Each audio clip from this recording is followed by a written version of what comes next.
Okay, now I've got the recording working so I can get this uploaded. The one for Monday did not work. Can everyone hear me? Okay. I know if Patrick has got me, I'm in good shape. So we should be working on this, and I'm going to move this computer up here so I can look a little more about what's going on.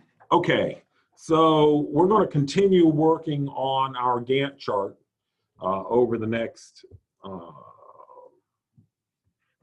let's see, we only have 7 classes left, if that's right. 2 this week, 3 next week,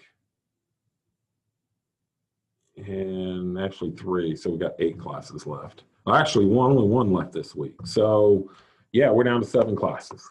So all of our time is going to be trying to get this project ready to submit in final form. So how are your revised critical path analysis going?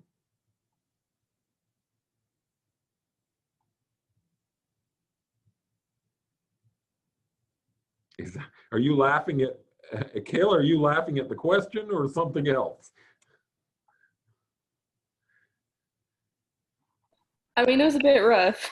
It is hard. This is not, it's complex in the sense that it's a big task, but each task is within that is actually fairly simple, but putting out all that together is not easy to do.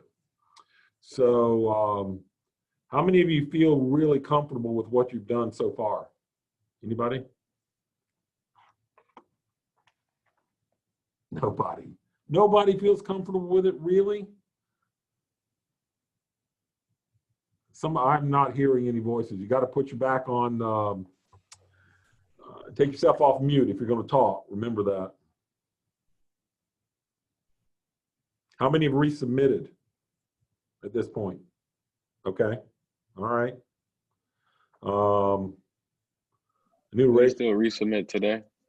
You may continue resubmitting up through the end of this week. I'm not going to grade until this weekend. So if you get a copy in before I get there, then you're in good shape. Okay.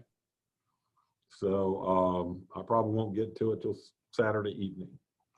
So you got some time to get it in, but you have to do that because I'm going to start showing you how to do the next step in this, and you have to have that ready to go.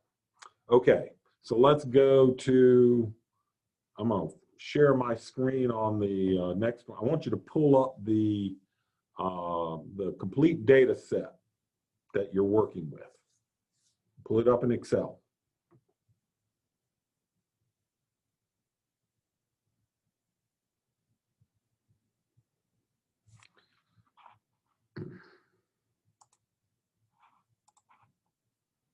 I'm going to share my screen with you.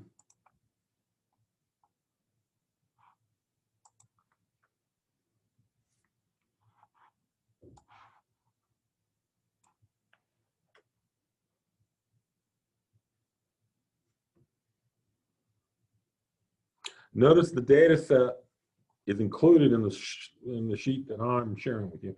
And I've got to get the tools that I have on the screen out of the way. Otherwise, I'm not going to be able to do anything here. On the left-hand side, that's the actual sheet. I do have a critical path column that I inserted into the sheet. Notice that I'm clearing, this isn't complete, by the way, this is just kind of a start. I'm clearing the green area, so they're remaining blank, because we're going to add some things to that. And then I have dates that are in here that are tied to specific locations. Like the first one here is tied to D3, and that's tied to the start date of the project. Notice that I have an information box on this project. I gave it a title. You can call it whatever you want to. You have a start date. You have an end date. And I actually calculate the end date as the maximum date that's achieved in this finished column. And so right now that's February 16th, but that's because I have not finished this. And I will, as we work through this, more of this will get finished, and this date will continue to change. And the current duration is the difference between these two dates, which is 77 days. I created this on November 11th. Actually, that's wrong. And why would that be wrong?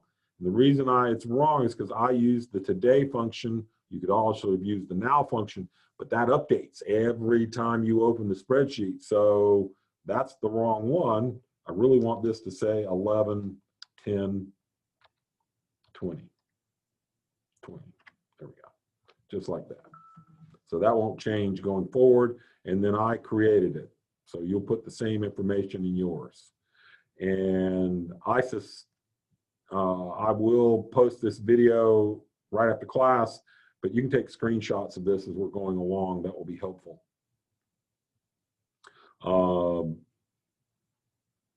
Before I put that in, I added a column in order to mark critical path, and you're going to mark critical path out of your chart that you have. So we're going to do a couple of these together so that you get a better feel, and it should help you if you haven't completed your critical path chart or the update of it. This should really help you get a little bit further along. So I'm going to go down here to where I actually stopped. And so you have a start date and a finish date. And the finish date, we'll talk about that in a minute, is a formula that includes the holiday schedule, what the day of the week, or what the weekend is, what the duration is, and the starting date, so that it tells you what the correct information is. So we'll walk through how to set that up. Easy to do, but you can make some not obvious mistakes. One of your classmates, and I won't call her out on this, but she'll probably say it was okay if I talked about her, made what I would consider a non-obvious mistake, because when she was looking at holiday schedule, she assumed that the dates that were over on her holiday schedule, because she copied them over, were automatically converted to actual dates. And when she reached out to me, we spent probably 25 or 30 minutes online trying to track down the problem.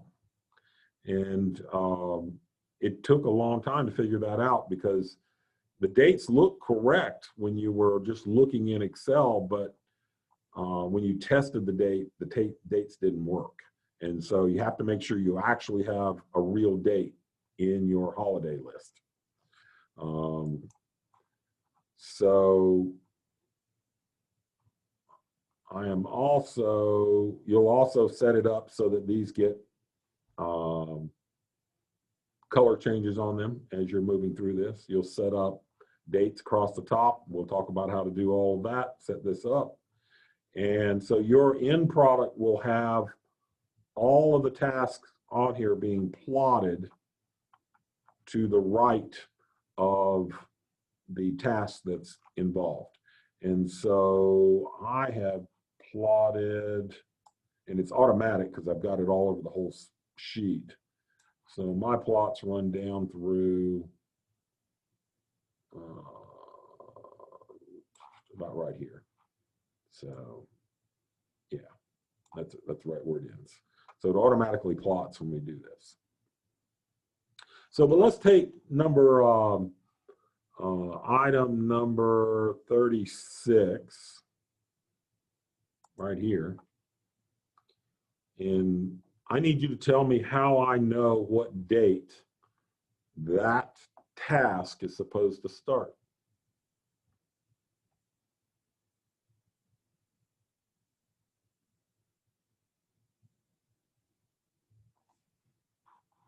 It would be 35 because it's like the longest date. Okay, so you have two options, right? 34 and 35. So you look up here at 34 and 35. And on the forward pass through this, you always take the longest date, right? According to your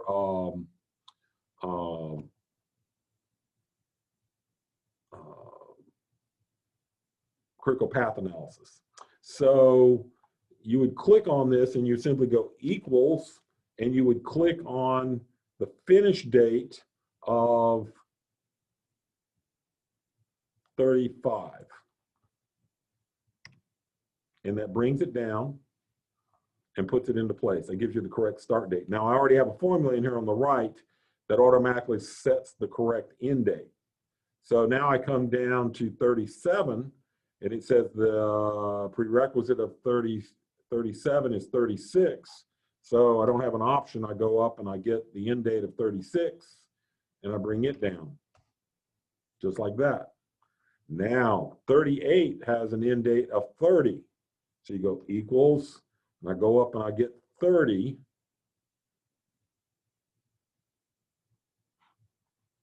Right here, that's the end date of 30.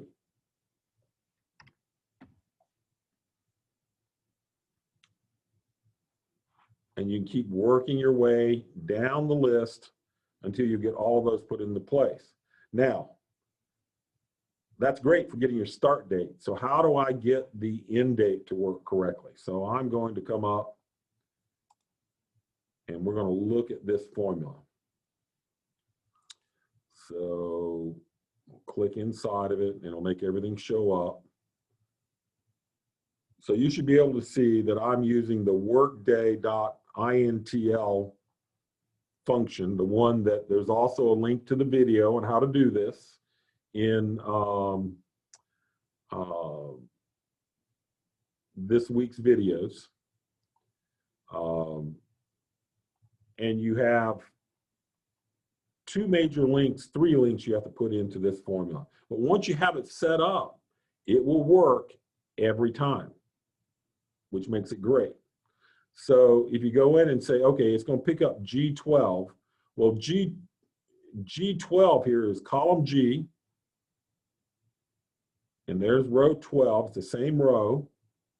So G12 is picking up the start date, and it also picks up the end date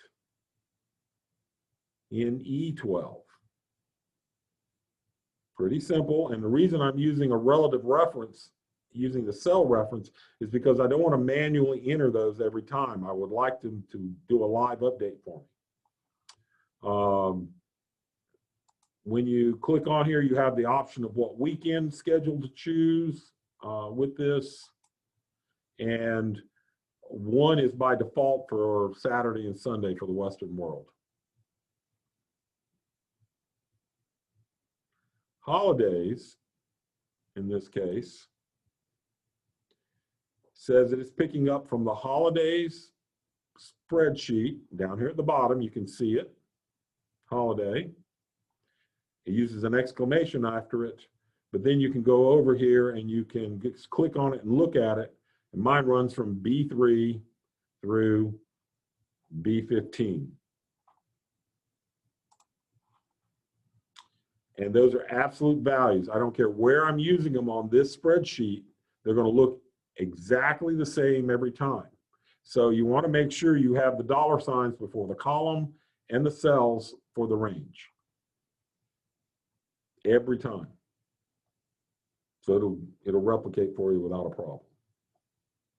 So if you set this up in your first column on your finished item, it will calculate what should be the finish date, taking into account holidays and weekends.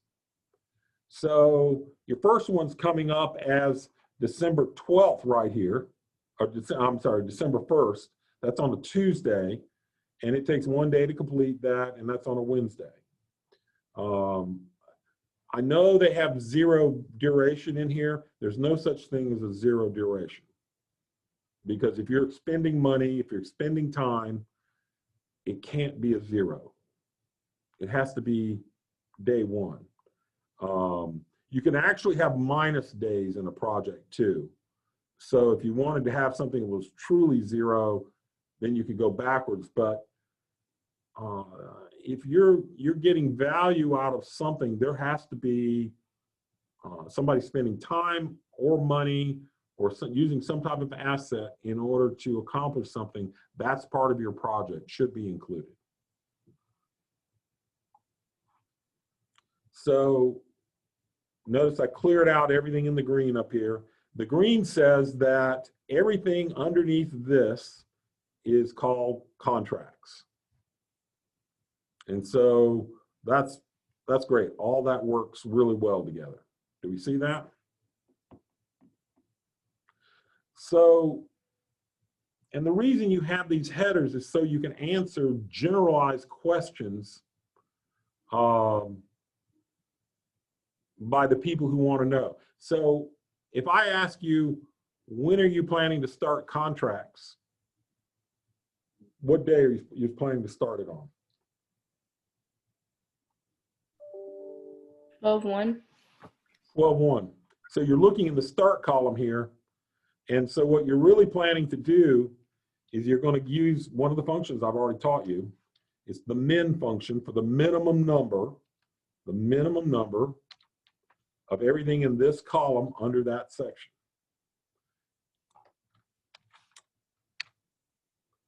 And so it returns 12/1. And you come over to finish and you do the maximum number for it. So just the opposite. So you want to find the biggest date in the finished area. So you go equals max, open paren. It helps if I type the word max though, AX. And then you highlight these cells and close paren. So how many days what's the duration of contracts in this project?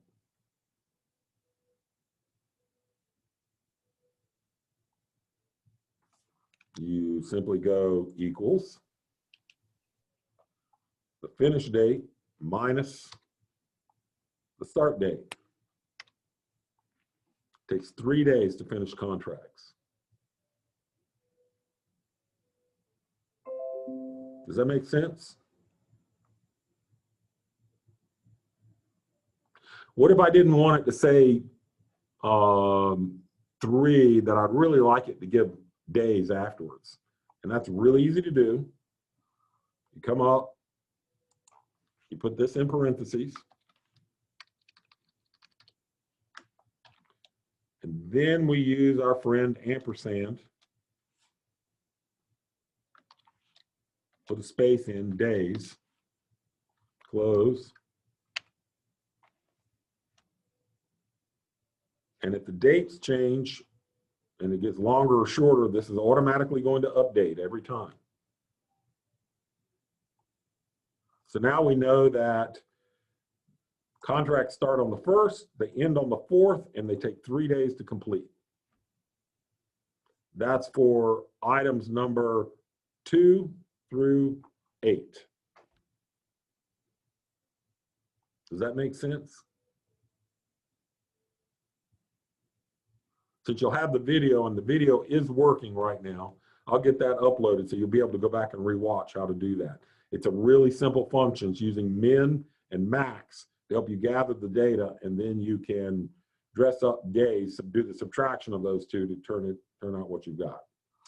All right, so that part you want to be able to do. You've got to be able to do the workday INT, get that working, and you simply drag that down. Once you get the first one working, I do the first couple. So you just go in and you drag this one down a couple times here to make sure it's all working, so it all copies into place and you know it's all working correctly, and you can go in and check it. So the way I would check it is I would locate on a particular row. This is row 15. And I would go, oh, it's on G15 and E15. Really important because that's the correct column and the correct, 2 correct columns and the correct row. So I know that's working. And I know my holidays are fixed and they're not moving. They look exactly the same as it does up here. And if you have that, then your finish date, you can drag it all the way to the bottom of this chart and be done with it. You just set it up one time.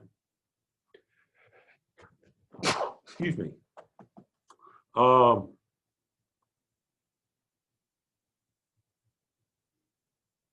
Let's see. So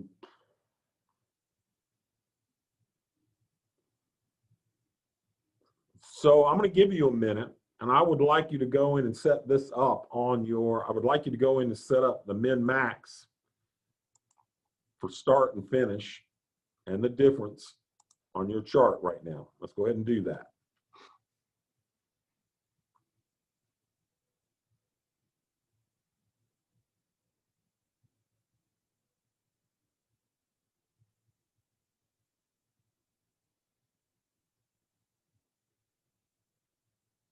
I'm going to give you about 5 minutes to do that.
Hey guys, the expectation is that you still are visible in this class. I actually have to document that. So expect you to be, so I can see you.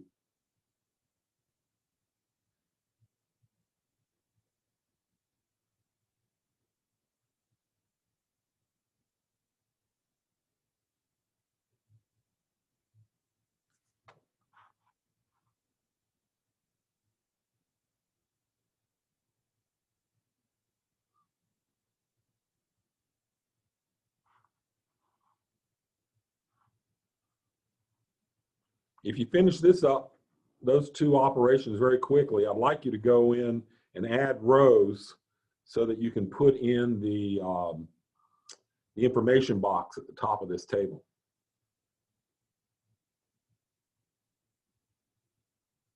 Don't have to make it look pretty yet. Just make it so that you've got enough rows to put all that information in place. So you need to insert about 8 rows at the top of the table.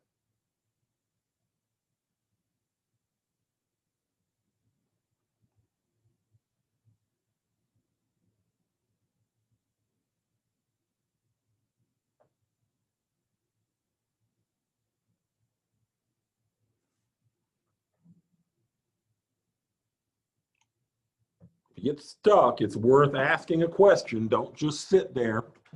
There's no stupid question at this point. It's only stupid if you get to where you're turning it in and you don't have an answer. Because if you're stuck on it, probably somebody else in class is too.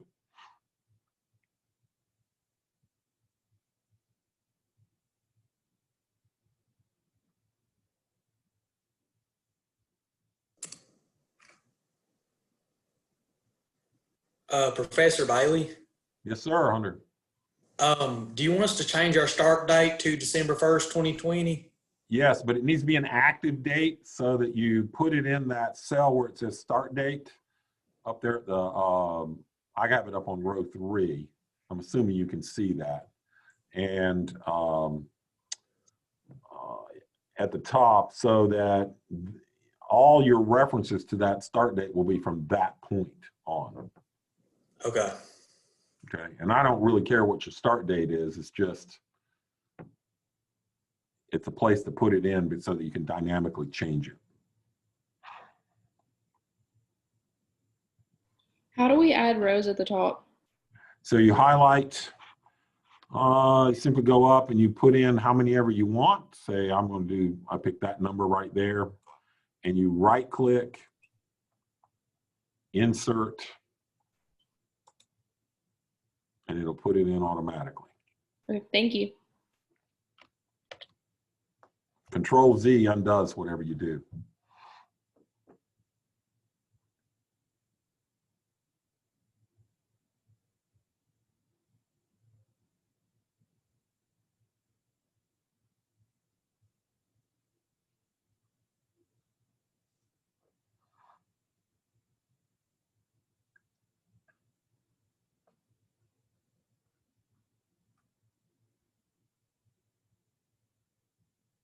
So once you have your start date set up on the top of the page up here, you want to link the start date down here on supply lot sale agreement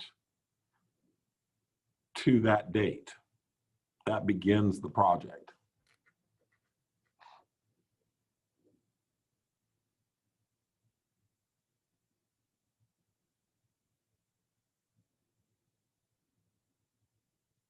So if for some reason something shifts during the course of the project, and this shifts to the 15th up here,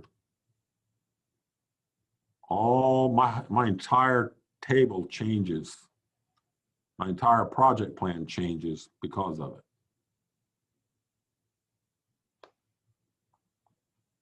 But I'm going to go back to the first just for simplicity's sake right now.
How we doing?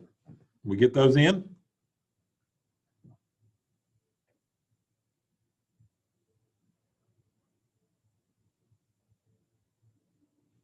Need a few more minutes? Okay, keep going.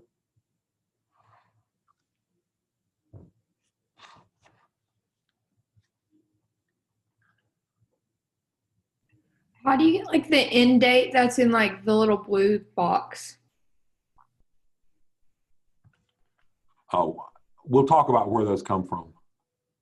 Okay. Okay, that's also, if you look at that, that's a max date from, in my case, H12, which H is over here. This is this column right here. 12, which is the beginning of the tasks, and it's coming from this entire list of dates right now. So again, it's dynamically generated. Okay. Because if you'll notice, if you go in and you shift these dates, and I don't know if this is enough, I'll go to 17. Notice that depending on what date I start, it can actually change the duration of the project because of weekends and holidays involved. So you're going to want that dynamically calculated.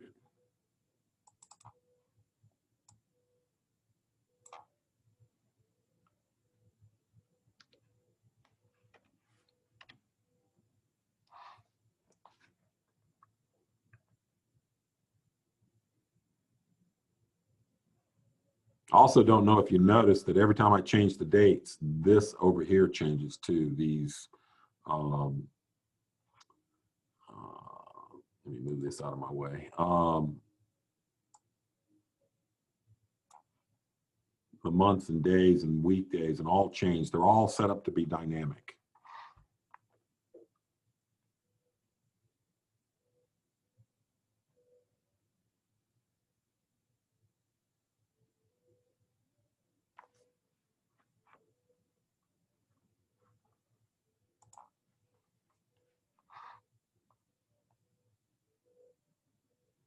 This should give you a better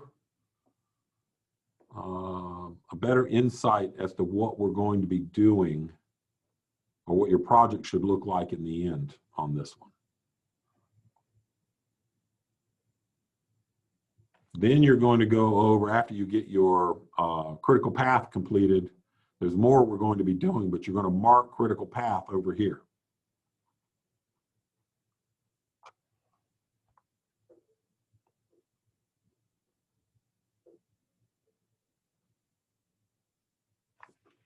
Let's just say, I'm going to say that 5 is critical path, and I think it's 4, but I don't remember.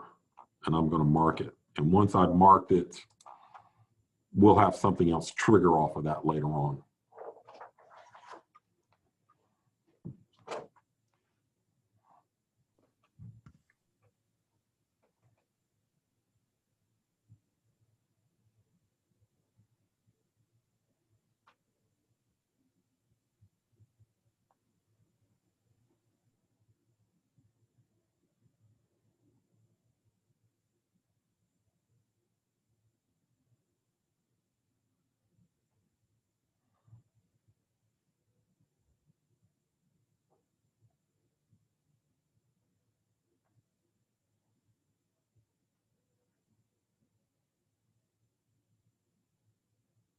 How are we doing? Got it ready? Okay.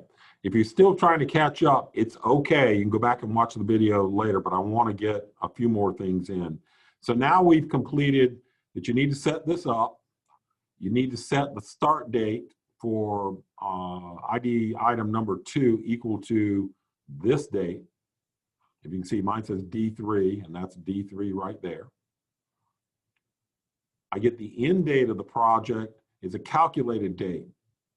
So I'm using the max function again on the entire finished column so that you get that in place. And then I do a subtraction between the start date and the end date to get the total duration. It's the same function that I did down here on this row. Same functions.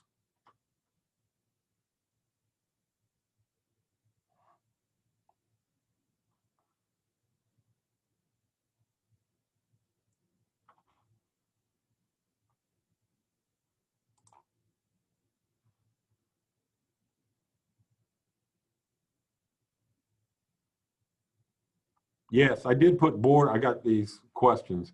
How did you create the blue table? Did you just put borders on it? Yes, that's exactly what I did.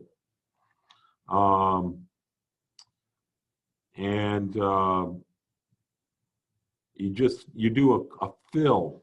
So you highlight the area that you want to change the colors on. You go up and you select the fill color, and I can change that to any color I want. Let's get something a little darker right there. Could just as easily be that color right there. To do borders on it, you go in and you use the, right here, the borders function. And you can go in and you can set the border type you want to put into it. And it gives me a heavier border on it. Yeah, you can also highlight it, and you can do this through cell formatting. And you choose border, choose the type of border you want to use, do an outline of it, choose your color, And in this case, I was using a dark color, but you can use any color you want. And that sets it right there too. Notice I varied the font sizes in this too, so that the title has a little bit larger font, makes it easier to draw your eye to it. Pretty normal use of font to emphasize things for you.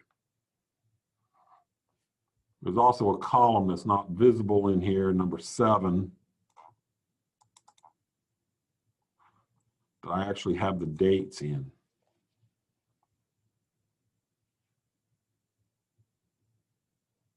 It's because I'm referring to this column a lot, but I set up these dates initially this way so that I can get the month from them, the day, and the day of the week.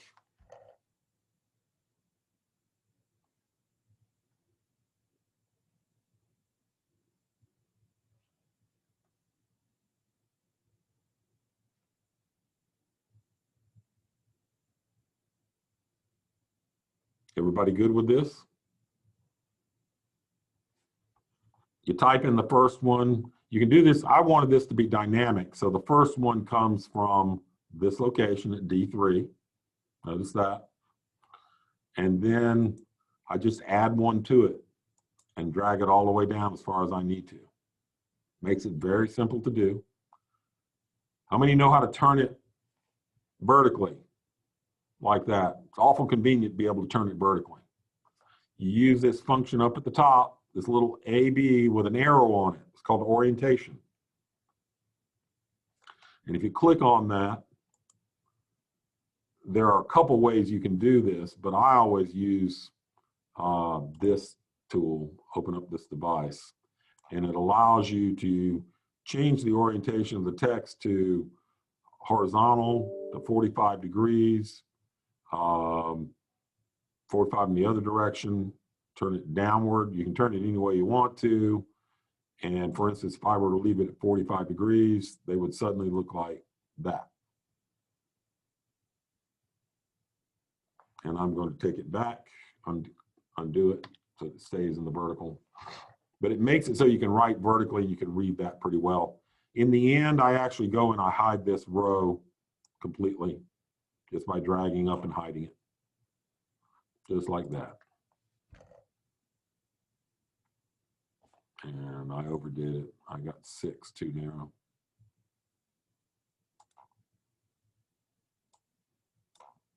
There we go.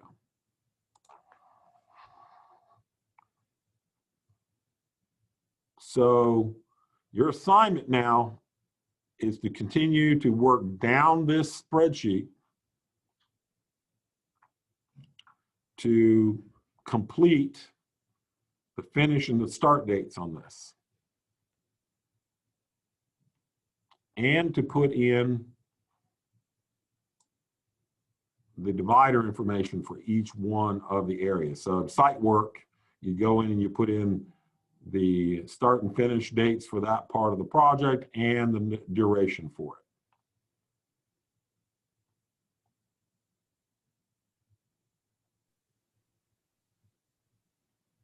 What holidays did you use?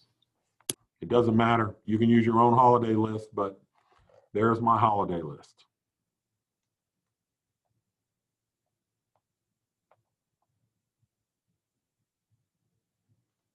You can have as many or as few as you want.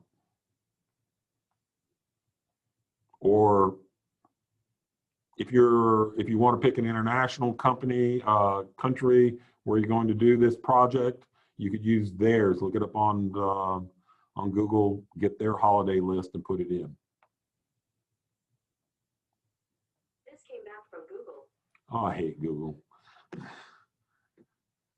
As soon as I say Google, it starts talking to me. All right, which one would you like to try?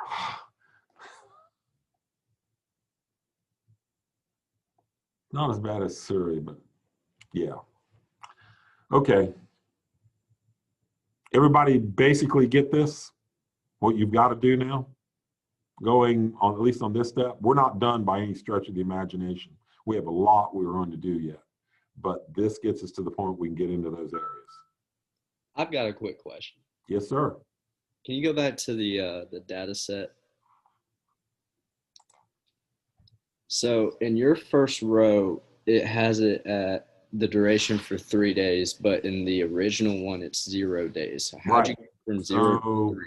I went in and said, right, I made that whole little speech about you can't have zeros Right. in that duration. You can use a half day or a whole day, but I just put in 1 day as the default. So you may change those. Okay. And just to show you what I have changed, I'll just scroll through so you can see this.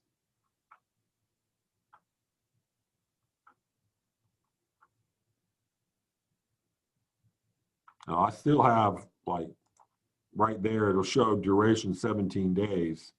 That makes no sense, but we'll get to that. So if there's a 0, should we just change it to 1? It has to be 1. You can't have no work event. Okay. It has to be of a value. So, like item number 109, it says county framing inspection. Does that mean you don't spend any time working on that? Does it mean that you aren't waiting for somebody to come and do that? Does it mean somebody not have to be with the inspector when they come through and do it? Yeah, you got to have all of those. So you're spending time on it. It's not the right way to do it. Now, you can use fractions of days. You could use quarter day or half day or even hours if you wanted to do it. But you have to put something down as being what it's doing. So back in row 1, if the duration was 1 day, how does it go? How does it finish on December 4th? Go look at your critical path. What does your critical path say? What's the critical path through section 1? Contracts. Oh, for all of section 1? Yeah. Oh, For steps, just think about that though. So some things are linear, right? right. So you've got to have these things coming after one another. This takes 3 days. Number 3 is the predecessor, right? Yes. So if you're going in after number 3, these 4 all arrive on that. And why is that one different? 16, 16, 16. Did I start that on a different date?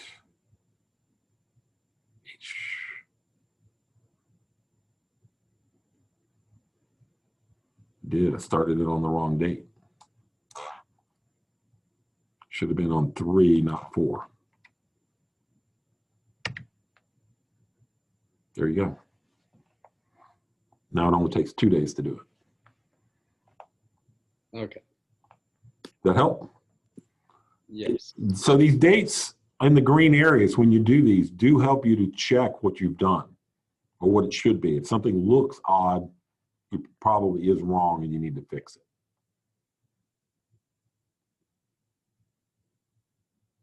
Does that help? I'm Yeah, not talking about that makes anything we're sense. doing over here right now, from J on over. That's just, we'll do that another class, but I want you to focus on getting your dates and predecessors set up correctly. It's directly related to your critical path analysis. And then to mark your critical path over here. What's the critical path in the project?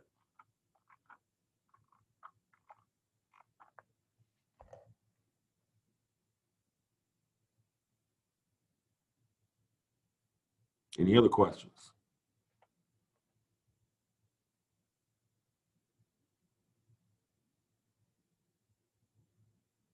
Okay.